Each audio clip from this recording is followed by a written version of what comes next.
안녕하십니까. 대간장명철학연구원 교랑 이육지입니다. 반갑습니다. 선생님, 지난 시간에 쌍둥이 삶이 똑같이 살게 되는지에 대한 답변을 해주셨는데 네. 쌍둥이들은 대부분 이름도 비슷한 쌍둥이들이 많더라고요. 그렇죠. 네. 그래서 혹시 쌍둥이들만의 장명 절차가 따로 있는지 그게 좀 궁금합니다. 쌍둥이도 이제 남매가 있고 자매가 있고 형제가 있습니다. 그럴 때 이제 추구하는 오행, 필요한 오행은 같습니다.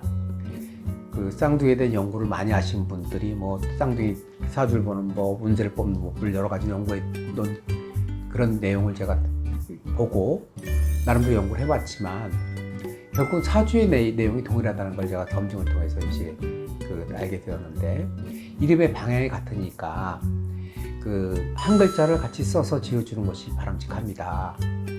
그렇지 않고 쌍둥이들도 이름이 동서로 나뉘거나 남북으로 나뉘어져 버리면 이전에 말씀드린 내용 중에도 이름에 따라서 운의 흐름이 많이 바뀔 수 있다고 말씀드렸지 않습니까? 신약하거나 신강하든지 서로 동질감을 주게 되면 신약하면 좀 더 친화력이 있게 되고, 신강한 사주들은 다툼이 줄어듭니다.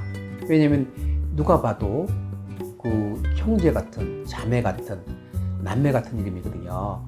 그래서 쌍둥이들 이름 같은 경우는 좀 더 디테일하게 구성을 같이 넣어서 어감이 약간 변형된 형태 이름을 써줘야 서로 간의 친화력이 좋아지고 유대감이 좋아집니다. 한 글자를 같이 써서 앞 글자를 같이 써서 뒷글자를 틀리게 해주는 방식이 있고, 뒷글자를 같이 써주고 앞 글자를 좀 틀리게 써주는 방법이 있는데, 그거는 사주에 따라서 혹은 성씨에 따라서 장면하는 방식이 좀 틀리거든요. 그래서 동질감을 주는 게 가장 중요하고요. 따로따로 지어주는 것은 너희 다른 길을 가라 이런 거랑 같거든요. 그러면 요즘 출산율이 굉장히 떨어져 있는데 쌍둥이 형제나 자매, 그렇죠, 남매를 만난다는 건 굉장히 귀한 것들이거든요. 그런 귀한 자산을 서로 유대감 있게 내 편으로 만들어서 우군이 돼서 서로 동지의식을 갖고 살게 해줘야지, 이름을 갖다 전혀 다르게 이렇게 지어주게 되면 형 따로 동생 따로, 언니 따로 동생 따로 서로 남매가 흩어져 가기 때문에 절대 유리한 게 아니거든요. 그래서 그냥 쌍둥이 장명이라 하면 쉽게 생각하지 마시고 꼭 그런 동질감이 있는 이름을 지어주셔야 자라면서 혹은 성장을 해서도 서로 간의 사이가 아주 좋아집니다. 동질감이 있는 이름을 지어주는 게 아주 중요하다 하는 것이 저희 생각입니다. 선생님, 돈 잘 버는 사람들은 어떤 특징을 갖고 있는지 알고 싶은데 설명 한번 부탁드리겠습니다. 좋은 질문 해주셨네요. 우리가 정신기 삼자라는 것이 있는데, 정은 나를 도와주는 거고, 신은 나를 극복하는 거고, 기는 내가 기운을 뜻합니다. 기운. 즉, 기운차고 나를 도와주고 내가 극하고, 바꿔 얘기하면 내가 튼튼한데 나를 도와주는 인성도 있고 재관도 강하다. 이런 사주들이 일단 부자가 되는 사주고요. 그냥 웰빙으로 잘 사는 사주들이 있습니다. 잘 사는 사주들. 그런 사주는 건강하고 식상이 강한 사주들이에요. 의식주가 아주 풍족합니다. 그래서 우리가 식신육이면 승재관이라고 해서 식신이 아름다우면 우리가 재관, 즉 돈하고 명예가 아름다운 것보다 훨씬 유리하다, 이런 얘기인데, 다만 식신은 큰 발전을 이루지는 않습니다. 이제 기업으로 치면 중소기업 정도. 내가 의식주가 풍족하다는 것은 내가 집이 있다, 차 있다, 직장 있다, 예금 있다, 놀러 다니면서 활동에 제한이 없습니다. 그러나 더 큰 욕심을 부리고도 한다면 내가 너무 풍족하니까 더 큰 욕심을 안 내는 거죠. 웰빙형 사주가 바로 식신형 사주고, 부자들의 특징을 보면 첫째가 튼튼하다, 건강하다. 둘째가 식복, 제복을 같이 겸비했습니다. 건강한데 식복 들어오고 제복 들어 있습니다. 그럼 식복은 아까 웰빙형, 부족함이 없이 사는 거지만, 제복이 들어있는 사주는 그것도 그릇이 큽니다.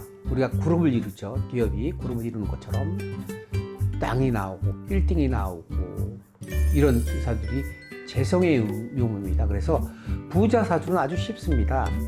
신왕, 식재왕. 제왕한 지 식재가 같이 들어있는 거죠. 이런 사주들이 부자 사주라고 합니다. 그런 사주는 한목에 딱 보이거든요. 그래서 우리가 상위 클래스, 중산층을 이룬 상위 클래스의 사주를 보면 중화를 이루는 사주들이 많습니다. 중화라는 것은 사주가 균형을 잘 이룬 사주들이죠.